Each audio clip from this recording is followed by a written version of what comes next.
ಶ್ರೀ ಗುರುಭ್ಯೋ ನಮಃ. ಹರಿ ಓಂ. ನಿನ್ನೆ ತಿಳಿದಂತೆ ಸಂಧ್ಯಾ ರಹಸ್ಯದ ಪ್ರಾಣಾಯಾಮ, ರೇಚಕ, ಪೂರಕ ಹಾಗೂ ಕುಂಭಕ ಎಂಬ 3 ಅಂಗಗಳನ್ನೊಳಗೊಂಡ ಪ್ರಾಣಾಯಾಮದಲ್ಲಿ ರೇಚಕ, ಪೂರಕ, ಕುಂಭಕಾದಿಗಳನ್ನು ಯಾವ ಯಾವ ಬೆರಳುಗಳಿಂದ ನಡೆಸಬೇಕೆಂಬುದು, ಎಷ್ಟೆಷ್ಟು ಅವಧಿಯಲ್ಲಿ ನಡೆಸಬೇಕು ಎಂಬುದು ಮುಖ್ಯವಾದದ್ದು. ಕಿರುಬೆರಳು ಹಾಗೂ ಉಂಗುರದ ಬೆರಳುಗಳಿಂದ ಮೂಗಿನ ಎಡಭಾಗವನ್ನು ಅದುಮಿ, ಮೂಗಿನ ಬಲಭಾಗದಿಂದ ದೇಹದ ವಾಯುವನ್ನು ಪೂರ್ಣವಾಗಿ ಹೊರಗೆ ಹೊಮ್ಮಿಸಬೇಕು. ಒಂದು ಹ್ರಸ್ವವರ್ಣದ ಉಚ್ಚಾರಣೆಯ ಕಾಲ ಮಾತ್ರ ಅಂತ ಕರೀತದೆ. ಅಷ್ಟು ಅವಧಿಗಳ ಕಾಲ ಹಿಡಿಯಬೇಕು. ಇಂತಹ 16 ಮಾತ್ರೆಗಳ ಅವಧಿಯಲ್ಲಿ ರೇಚಕವನ್ನು ನಡೆಸಬೇಕು. ಅಂಗುಷ್ಟ ಬೆರಳಿನಿಂದ ಮೂಗಿನ ಬಲರಂಧ್ರವನ್ನು ಹಿಡಿದು ಎಡಭಾಗದಿಂದ ಗಾಳಿಯನ್ನ ಒಳಗೆ ತೆಗೆದುಕೊಳ್ಳಬೇಕು. ಇದಕ್ಕೆ ಪೂರಕ ಪ್ರಕ್ರಿಯೆ ಅಂತ ಕರೀತಾರೆ. ರೇಚಕಕ್ಕಿಂತ 2 ಪಟ್ಟು ಕಾಲದಲ್ಲಿ, ಅಂದರೆ 32 ಮಾತ್ರೆಗಳ ಅವಧಿಯಲ್ಲಿ ಇದನ್ನು ನಡೆಸಬೇಕು. ಮತ್ತೆ 5 ಬೆರಳುಗಳಿಂದ ಮೂಗಿನ 2 ಭಾಗಗಳನ್ನು ಗಟ್ಟಿಯಾಗಿ ಮುಚ್ಚಿ ವಾಯುವನ್ನು ಒಳಗೆ ಧರಿಸಿಕೊಳ್ಳಬೇಕು.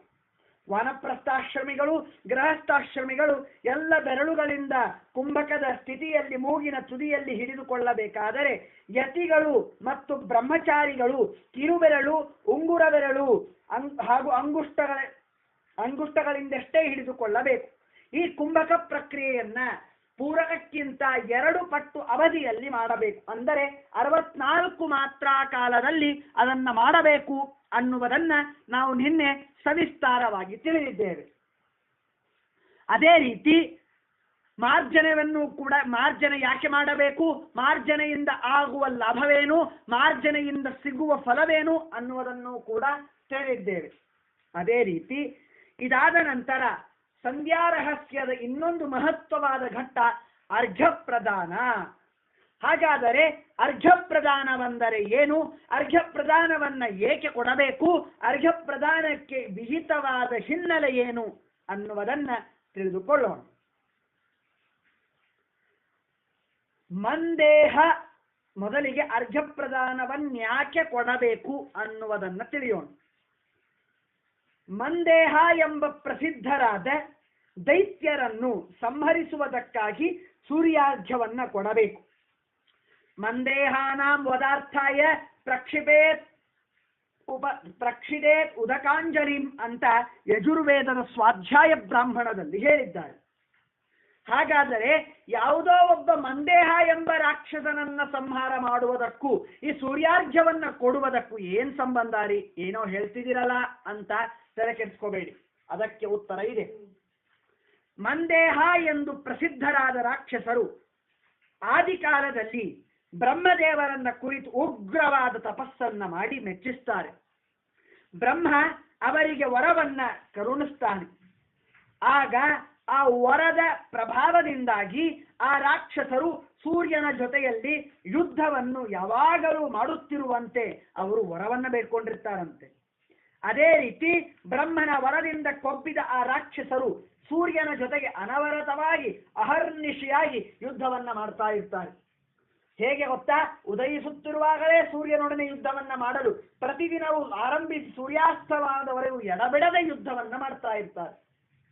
ಈ ರಾಕ್ಷಸರು ಗಾಯತ್ರಿ ಮಂತ್ರದಿಂದ ಜಪಿಸಲ್ಪಟ್ಟದ ನೀರಿನಿಂದ ಸಾಯ್ತಾರೆ ಅನ್ನುವುದಕ್ಕೊಂದು ವಿಶಾಪವೂ ಕೂಡ ಇತ್ತು. ಅದರಂತೆ ಇದನ್ನ ತಿಳಿದು ಪ್ರತಿನಿತ್ಯದಲ್ಲಿಯೂ ಕೂಡ ಸಂಧ್ಯಾಕಾಲದಲ್ಲಿ ಗಾಯತ್ರಿ ಮಂತ್ರದಿಂದ ಜಪಿಸಿದ ಬ್ರಹ್ಮಜ್ಞಾನಿಗಳಾದ ವಾಲಖಿಲ್ಯರೆಂಬಂತಹ 60,000 ಜನರ ಗುಂಪು ಒಂದು ಮೇಲ್ಮುಖವಾಗಿ ಈ ನೀರನ್ನ ಗಾಯತ್ರಿ ಮಂತ್ರದಿಂದ ಅಭಿಮಂತ್ರಣ ಮಾಡಿ ಚೆಲ್ಲಲಿಕ್ಕೆ ಪ್ರಾರಂಭ ಮಾಡ್ತಾರೆ. ಈ ಜಲದ ಒಂದೊಂದು ಹನಿಯೂ ಕೂಡ ವಜ್ರಾಯುಧ ರೂಪವಾಗಿ ಆ ದೈತ್ಯರನ್ನ ಸಂಹಾರ ಮಾಡ್ತಾರೆ. ಸಂಹಾರ ಮಾಡಿ ಸತ್ತ ಆ ರಾಕ್ಷಸರು ಮಂದೇಹಾರುಣ ಎಂಬ ದ್ವೀಪದಲ್ಲಿ ಕ್ಷಣವಾಗಿ ಬೀಳ್ತಾರೆ. ಈ ರಾಕ್ಷಸರ ವಧೆಯಿಂದ ಬಂದ ಪಾಪ ಆಸಾವಾದಿತ್ಯೋ ಬ್ರಹ್ಮ ಎಂಬ ಮಂತ್ರಪೂರ್ವಕ ಪ್ರದಕ್ಷಿಣೆಯಿಂದ ನಾಶವಾಗ್ತದೆ.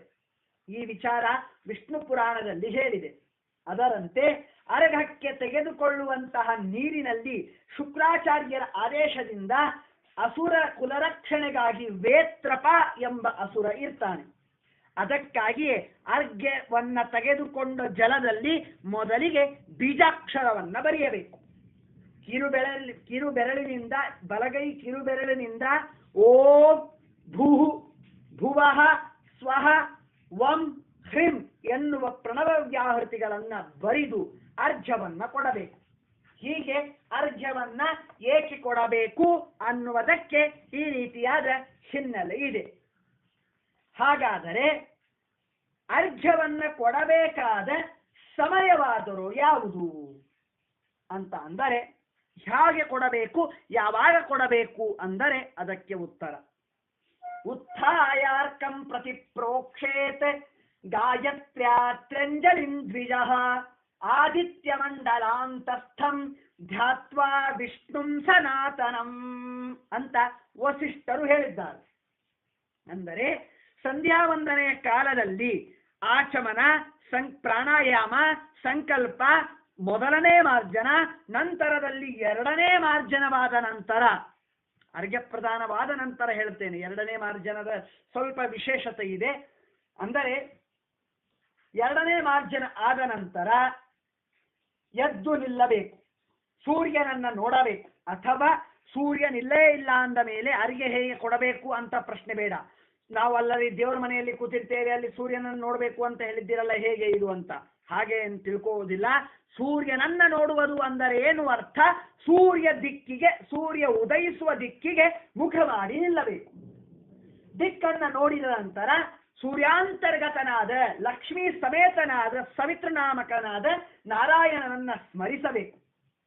ಬೊಗಸೆಯಿಂದ ನೀರನ್ನು ತೆಗೆಯಬೇಕು. ಸೂರ್ಯನಿಗೆ ಅಭಿಮುಖವಾಗಿ ಓಂ ಭೂಹು ಭುವಃ ಸ್ವಃ ತತ ಸವಿತು ವರೇಣ್ಯಂ ಭರ್ಗಃ ದಿಯಾ ಯಹ ನಹ ಪ್ರಚೋದಯ ಸೂರ್ಯಾಂತರ್ಗತ ಲಕ್ಷ್ಮೀನಾರಾಯಣಾಯ ಇದಂ ಅರ್ಘ್ಯಂ ಸಮರ್ಪಯಾಮಿ ಅಂತ ಸಮರ್ಪಣೆಯನ್ನ ಮಾಡಬೇಕು. ಒಟ್ಟಾರೆ ಹೀಗೆ 3 ಸಲ ಸಮರ್ಪಣೆಯನ್ನ ಮಾಡಬೇಕು. ಅದೇ ರೀತಿ ಇಲ್ಲಿ 4ನೇ ಅರ್ಘ್ಯ ಕೊಡಬೇಕು ಅಂತ ಕೆಲವರು ಹೇಳಿದ್ದಾರೆ. 4ನೇ ಅರ್ಘ್ಯ ಯಾಕೆ ಅಂದರೆ, ಚತುರರ್ಘ್ಯಂತು ಗಾಯತ್ರ್ಯಾ ಶಿರೋ ವ್ಯಾಹೃತಿ ಸಂಪುಟಂ ಅರ್ಘ್ಯ ಪ್ರದಾನ ಮಾತ್ರೇಣ ಕಾಲಾತೀತಂ ನ ದೋಷಭಾಕ್. ಯಾವುದೋ ಒಂದು ಕಾರ್ಯಭಾರದಿಂದ ನಮಗೆ ಇವತ್ತು ಸಂಧ್ಯಾ ವಂದನೆ ಮಾಡುವುದಕ್ಕೆ ಸ್ವಲ್ಪ ಸಮಯ ವ್ಯತ್ಯಯವಾಗಿದೆ. ಆ ವ್ಯತ್ಯಯವಾದ ಸಮಯದ ಸಂಧ್ಯಾ ವಂದನೆ ಮಾಡಿದ ಸಮಯದ ಪಾಪ ನಮಗೆ ಬರಬಾರದು, ಸಮಯ ಅತಿಕ್ರಮಣ ಮಾಡಿದ ಪಾಪ ನಮಗೆ ಬರಬಾರದು ಅನ್ನುವುದಕ್ಕಾಗಿ ಕಾಲಾತಿರಿಕ್ತ ದೋಷ ಪರಿಹಾರಾರ್ಥಂ ಇದಮರ್ಘ್ಯಂ ಸಮರ್ಪಯಾಮಿ ಅಂತ ಹೇಳಿ 4ನೇ ಅರ್ಘ್ಯವನ್ನ ಕೊಡಬೇಕು. ಇನ್ನು ಈ ರೀತಿಯಾಗಿ ಆದಾಗ ಇದು ಬೆಳಗಿನ ಜಾವ ಅರ್ಘ್ಯ ಕೊಡುವುದಾಯಿತು. ಹಾಗಾದರೆ ಸಾಯಂಕಾಲದಲ್ಲಿ ನೀರನ್ನು ಹೇಗೆ ಕೊಡಬೇಕು ಅಂತ ಅಂದರೆ, ಉಪವಿಶ್ಯತು ಸಾಯಾಹ್ನೆ ಜಲೇ ತ್ವರ್ಘ್ಯಂ ನ ನಿಕ್ಷಿಪೇತ್ ನಿಕ್ಷಿಪೇ ಜದಿ ಮೂಢಾತ್ಮ ರೌರವಂ ನರಕಂ ವೃಜೇತ್. ಅಂದರೆ ಸಾಯಂಕಾಲದಲ್ಲಿ ಬೆಳಗಿನ ಜಾವ ಅರ್ಘ್ಯ ಪ್ರದಾನವನ್ನ ಸೂರ್ಯಾಭಿಮುಖವಾಗಿ ಎದ್ದು ನಿಂತು ಅರ್ಘ್ಯವನ್ನ ಕೊಡಬೇಕು, ಕುಳಿತು ಅರ್ಘ್ಯವನ್ನ ಕೊಡುವಂತೆ ಇಲ್ಲ. ಅದೇ ರೀತಿ ಸಾಯಂಕಾಲ ಅರ್ಘ್ಯವನ್ನ ಕೊಡುವಾಗ ಪಶ್ಚಿಮಾಭಿಮುಖವಾಗಿ ಕುಳಿತುಕೊಂಡೇ ಅರ್ಘ್ಯವನ್ನ ಕೊಡಬೇಕು. ನೀರಿನಲ್ಲಿ ಅಂದರೆ ಆಚಮನ ಮಾಡಿದ ನೀರಿನಲ್ಲಿ ಅರ್ಘ್ಯ ಜಲವನ್ನ ಎಂದಿಗೂ ಚೆಲ್ಲಿಕ್ಕೆ ಹೋಗಬಾರ್ದು. ಅದನ್ನ ವಿಶೇಷವಾಗಿ ಸಾಯಂಕಾಲದಲ್ಲಿ ಆಚಮನ ತಟ್ಟೆಯೂ ಒಂದೇ, ನೀರು ಬಿಡುವುದು ಆಚಮನಕ್ಕಾಗಿ ಇರುವಂತಹ ತಟ್ಟೆಯೂ ಒಂದೇ, ಅರ್ಘ್ಯ ಪ್ರದಾನ ಮಾಡುವಂತಹ ತಟ್ಟೆಯೂ ಒಂದೇ ಅಂತ ಹಾಗೆ ಇರಬಾರದು. ಸಾಯಂಕಾಲದ ಸಂಧ್ಯಾ ವಂದನೆಯಲ್ಲಿ ಆಚಮನದ ಒಂದು ನೀರನ್ನು ಬಿಡುವ ತಟ್ಟೆ ಬುಟ್ಟೆಯೇ ಬೇರೆ, ಅದೇ ರೀತಿ ಅರ್ಘ್ಯ ಪ್ರದಾನವನ್ನ ಮಾಡುವಂತಹ ಒಂದು ಬುಟ್ಟೆಯೇ ಬೇರೆ. ಒಂದು ವೇಳೆ ಏನಾದರೂ ಆಚಮನ ಮಾಡಿದ ನೀರಿನಲ್ಲಿಯೇ ಅರ್ಘ್ಯದ ಜಲವನ್ನ ಬಿಟ್ಟರೆ ಶಾಸ್ತ್ರ ಹೇಳತ್ತೆ, ನಿಕ್ಷಿಪೇ ಯದಿ ಮೂಢಾತ್ಮ ರೌರವಂ ನರಕಂ ವೃಜೇತ್. ಆಚಮನ ಮಾಡಿದ ಬುಟ್ಟಿಯಲ್ಲಿ ಏನೇ ಆದರೂ ಅರ್ಘ್ಯ ಪ್ರದಾನ ಮಾಡಿದ ನೀರನ್ನ ಬಿಟ್ರೆ ರೌರವ ನರಕ ಪ್ರಾಪ್ತಿ ಆಗ್ತದೆ. ನಾನು ಹೇಳ್ತಾ ಇರೋದಿಲ್ಲ, ಶಾಸ್ತ್ರಗಳು ಸಾರಿ ಹೇಳ್ತಾ ಇವೆ, ರೌರವ ನರಕ ಪ್ರಾಪ್ತಿ ಆಗ್ತದೆ. ಅದಕ್ಕಾಗಿ ಆಚಮನ ಮಾಡಿದ ನೀರಿನಲ್ಲಿ ಬಿಡದೇನೆ ಒಂದು ಪ್ರತ್ಯೇಕ ಬುಟ್ಟಿಯಲ್ಲಿ ಈ ಅರ್ಘ್ಯ ಪ್ರದಾನವನ್ನ ಮಾಡಬೇಕು. ಈ ರೀತಿ ಅರ್ಘ್ಯವನ್ನ ಕೊಟ್ಟಿದ್ದರಿಂದ ಸೂರ್ಯಾರ್ಘ್ಯವು ಸಕಾಲದಲ್ಲಿ ಅರ್ಘ್ಯ ಪ್ರದಾನವನ್ನ ಮಾಡಿದ್ದೇ ಆದಲ್ಲಿ ಅದು ಸೂರ್ಯನಿಗೆ ಅಂಟಿರುವ ಏನು ಆ ದೈತ್ಯರಿದ್ದಾರಲ್ಲ ಅವರು ನಾಶವಾಗ್ತಾರೆ. ಅಷ್ಟೇ ಅಲ್ಲ, ಸೂರ್ಯನಿಗೂ ನಮ್ಮಿಂದ ಒಂದು ತೃಪ್ತಿ ಸಿಗುತ್ತದೆ. ಸೂರ್ಯ ಅಂದ್ರೆ ಯಾರು? ಪರಮಾತ್ಮನ ಕಣ್ಣಿನಿಂದ ಹುಟ್ಟಿದ ಮಹಾನುಭಾವ, ಜಗತ್ತಿಗೆ ಬೆಳಕನ್ನು ಕೊಡುವ ಮಹಾನುಭಾವ. ಅವನಿಗೆ ನಮ್ಮೊಂದೊಂದು ಅಂಜಲಿಯಂತೆ, ನಮಸ್ಕಾರದಂತೆ ಅರ್ಘ್ಯ ಪ್ರದಾನವನ್ನ ಮಾಡಬೇಕು. ಹಾಗಾದರೆ ಇದು ಅರ್ಘ್ಯವನ್ನ ಒಂದು ಅರ್ಘ್ಯ ಪ್ರದಾನದಲ್ಲಿ ಇರುವ ಹಿನ್ನೆಲೆ ಎಷ್ಟು, ಯಾವಾಗ ಕೊಡಬೇಕು ಅಂತ ಆಯ್ತು. ಇದಾದ ನಂತರ ಅರ್ಘ್ಯ ಪ್ರದಾನವನ್ನ ಕೊಡುವ ರೀತಿ ಹೇಗೆ? ಸುಮ್ಮನೆ ಬೊಗಸೆ ನೀರು 3 ಸಲ ಸೂರ್ಯಾಂತರ್ಗತಾಯ ನಮಃ, ಸೂರ್ಯಾಂತರ್ಗತ ಲಕ್ಷ್ಮೀನಾರಾಯಣ ಇದನ್ನ ನಮಃ ಅಂತ ಕೊಡುವುದಲ್ಲ. ಅದಕ್ಕೊಂದು ಪದ್ಧತಿ ಇದೆ, ಅದಕ್ಕೊಂದು ರೀತಿ ರಿವಾಜುಗಳಿವೆ. ಅವೇನು ಅನ್ನೋದನ್ನ ತಿಳಿದುಕೊಳ್ಳೋಣ. ಗೋಶೃಂಗ ಮಾತ್ರ ಮುದ್ಧೃತ್ಯ ರವಿಂ ವೀಕ್ಷ ಜಲಾಂಜಲಿಂ ದ್ವೌ ಪಾದೌ ಚ ಸಮೌ ಕೃತ್ವಾ ಪಾರ್ಷ್ಣಿ ಮುದ್ಧೃತ್ಯ ದೀಕ್ಷಿಪೇತ್ ಮುಕ್ತ ಹಸ್ತೇನ ದಾತವ್ಯಂ ಮುದ್ರಾಂ ತತ್ರ ನ ಕಾರಯೇತ್ ತರ್ಜನ್ಯಂಗುಷ್ಟ ಯೋಗೇನ ಮುದ್ರಿಕಾ ರಾಕ್ಷಸಿ ಸ್ಮೃತ ರಾಕ್ಷಸಿ ಮುದ್ರಿಕಾಖ್ಯೇನ ತತ್ತೋಯಂ ರುಧಿರಂ ಸ್ಮೃತಂ ಅಂತ ಶಾಸ್ತ್ರ ಹೇಳಿದೆ. ಅಂದರೆ ಅರ್ಘ್ಯವನ್ನ ಹೇಗೆ ಕೊಡಬೇಕು? ಬೆಳಗಿನ ಜಾವ ಎದ್ದು ರಾತ್ರಿ ಕುಳಿತು, ಸಾಯಂಕಾಲ ಕುಳಿತು ಬೊಗಸೆಯಲ್ಲಿ ನೀರನ್ನ ತುಂಬಬೇಕು ಮೊದಲಿಗೆ. ಅದಕ್ಕಿಂತಲೂ ಮೊದಲು ನೀರನ್ನ ತೆಗೆದುಕೊಂಡಾಗ ಅದರಲ್ಲಿ ಬಲಗೈ ಕಿರುಬೆರಳಿನಿಂದ ಆ ನೀರಿನಲ್ಲಿ ತ್ರಿಕೋನಾಕಾರವನ್ನ ಮಾಡಬೇಕು. ತ್ರಿಕೋನಾಕಾರವನ್ನ ಮಾಡಿದ ನಂತರ ಅಲ್ಲಿ ಓಂ ಭೂಹು ಭುವಃ ಸ್ವಹ ವಂ ಹ್ರೀಂ ಅನ್ನುವ ಪ್ರಣವ ವ್ಯಾಹೃತಿ ಬೀಜಗಳನ್ನ ಅಲ್ಲಿ ಬರೆಯಬೇಕು. ಅದಾದ ನಂತರ ಬರೆದ ನಂತರ 2 ಕಾಲುಗಳನ್ನ ಕೂಡಿಸಬೇಕು. ಸೂರ್ಯನನ್ನ ನೋಡಬೇಕು. ಬೊಗಸೆ ಗೋವಿನ ಕೊಂಬಿನಷ್ಟು ಎತ್ತರದವರೆಗೆ ಎತ್ತಬೇಕು. ಕಾಲಿನ ಹೆಮ್ಮಡಿಯನ್ನ ಎತ್ತಬೇಕು. ನೀರನ್ನ ಮೇಲ್ಮುಖವಾಗಿ ಚೆಲ್ಲಬೇಕು. ಚೆಲ್ಲುವಾಗ ಬೊಗಸೆಯ ಬೆರಳುಗಳನ್ನೆಲ್ಲ ಬಿಡಿಸುತ್ತಾ ಚೆಲ್ಲಬೇಕು. ಎಲ್ಲ ಹೀಗೆ ಬೊಗಸೆಯ ಬೆರಳುಗಳು ಹಿಡಿದು ಹಾಕಬಾರದು. ಅವುಗಳನ್ನ ಬಿಡ್ತಾ ನೀರನ್ನ ಬಿಡಿಸುತ್ತಾ ಚೆಲ್ಲಬೇಕು. ಒಂದು ವೇಳೆ ತರ್ಜನಿ ಅಂದರೇನು, ತೋರ್ಬೆರಳು ಅಂಗುಷ್ಟ ಬೆರಳು ಒಟ್ಟಿಗೆ ಸೇರಿದರೆ ಅದಕ್ಕೆ ರಾಕ್ಷಸಿ ಮುದ್ರಾ ಅಂತ ಕರೀತಾರೆ. ನಮ್ಮ ಅಲಕ್ಷ್ಯದಿಂದ ಏನಾದರೂ ಆ ರೀತಿಯಾಗಿ ಆದರೆ ರಾಕ್ಷಸಿ ಮುದ್ರಿಕೆಯಿಂದ ಚೆಲ್ಲಿದ ನೀರು ಅದು ರಕ್ತಕ್ಕೆ ಸಮಾನ, ಬ್ರಾಹ್ಮಣರ ರಕ್ತಕ್ಕೆ ಸಮಾನ. ಆದ್ದರಿಂದ ಆ ಮುದ್ರೆಯನ್ನ ಅಂದರೆ ಬೆರಳುಗಳನ್ನ ಒಟ್ಟುಗೂಡಿಸಿ ಚೆಲ್ಲಬಾರದು. ಮೊದಲಿಗೆ 2 ಕಾಲುಗಳನ್ನ ಜೋಡಿಸಿ ಕಾಲು ಮೇಲೆತ್ತಿ ಹಿಂಬಡೆಯನ್ನ ಮೇಲೆತ್ತಿ ಗೋಮುಖ ಆ ಗೋವಿನ ಯಾವುದಂತಾರೆ ಶೃಂಗದ ಸಮಾನವಾದ ಎತ್ತರದಿಂದ ಮೇಲಿನಿಂದ ಅರ್ಘ್ಯ ಪ್ರದಾನವನ್ನ ಮಾಡಬೇಕು.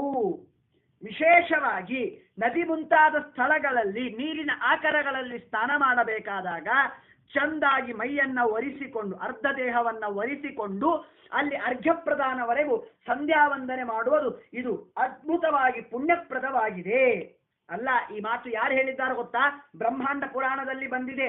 ಯೋ ದದಾತಿ ರವೇರರ್ಘ್ಯಂ ಧರಿತ್ರಾಮಪ್ಯನಾಪದಿ ತದರ್ಘ್ಯಂ ರುಧಿರಂಭೂಯ ತತ್ಭೂಮಿಂಚ ಶಪಿಷ್ಯತಿ. ಆಪತ್ತುಗಳು ಯಾವುದೂ ಇಲ್ಲದಿರುವಾಗ ನೀರಿನಲ್ಲಿ ಅರ್ಘ್ಯ ಜಲವನ್ನ ಕೊಡಲೇಬೇಕು. ಒಂದು ವೇಳೆ ನದಿಯಲ್ಲಿ ಸ್ನಾನ ಮಾಡ್ತಾ ಇರಬೇಕಾದಾಗಲೂ ನೀರಿನಿಂದ ಅರ್ಘ್ಯ ಪ್ರದಾನವನ್ನ ನಾವು ಮಾಡಲಿಲ್ಲ ಅಂತಾದರೆ ಅದು ಬ್ರಾಹ್ಮಣರ ರಕ್ತಕ್ಕೆ ಸಮಾನ. ಹಾಗಾಗಿ ಭಕ್ತಿಯಿಂದ ಶ್ರದ್ಧೆಯಿಂದ ಅರ್ಘ್ಯ ಪ್ರದಾನವನ್ನ ಮಾಡಬೇಕು. ಇದು ಅರ್ಘ್ಯ ಪ್ರದಾನ ಮಾಡುವ ರೀತಿಯಾಗಿದೆ. ಶ್ರೀಕೃಷ್ಣಾರ್ಪಣಮಸ್ತು.